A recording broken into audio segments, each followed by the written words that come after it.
అంటే చెప్పాల్సిన విషయాల్లో చాలా ఉన్నాయి, కానీ ఒక్క విషయం మాత్రం చెప్పగలను. ఏంటంటే కనిపించే ప్రతి బలవంతుడేమి కాదు.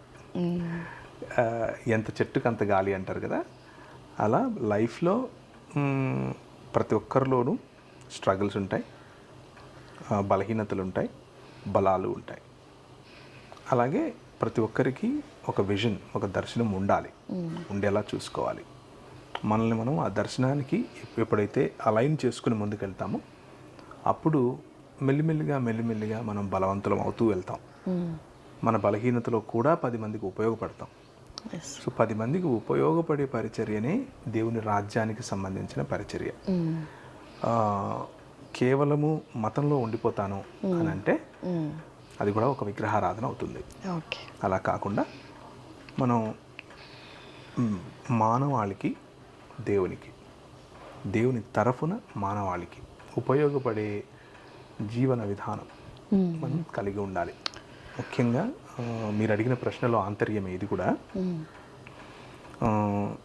నేను క్రీస్తుని నమ్మాను కాబట్టి, పరిచర్య చేయాలి కాబట్టి ఇంకే పని చేయను అని ఇంట్లో కూర్చుని దాన ధర్మాల మీద బ్రతకాలి అన్న ఆలోచన ఏదైతే ఉందో దాన్ని ఒకసారి సరి చూసుకోవాలి. దాన ధర్మాల మీద లేకపోతే సంఘం ఇచ్చేటటువంటి పారితోషికం మీద బ్రతకాలి అనేటటువంటి మోడల్ మంచి మోడల్. అది సంఘం బైబిల్లో ఉన్న మోడలే. కానీ సంఘము ఎంతమందికి ఇవ్వగలదు, ఎంతమందిని నిలబెట్టగలదు? సంఘాన్ని కూడా నిలబెట్టే వాళ్ళు కావాలి. సో అందరూ పరిచర్య చేయాలి. ఏ ఒక్కరూ కూడా పరిచర్య చేయకుండా ఆపకూడదు.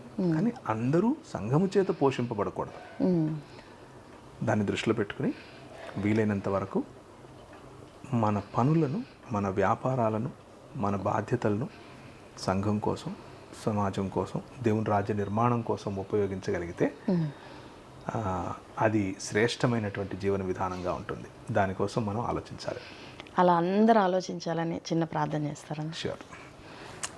కృపగల తండ్రి, మీకు స్తోత్రం నాయన. మరి మా మాటలను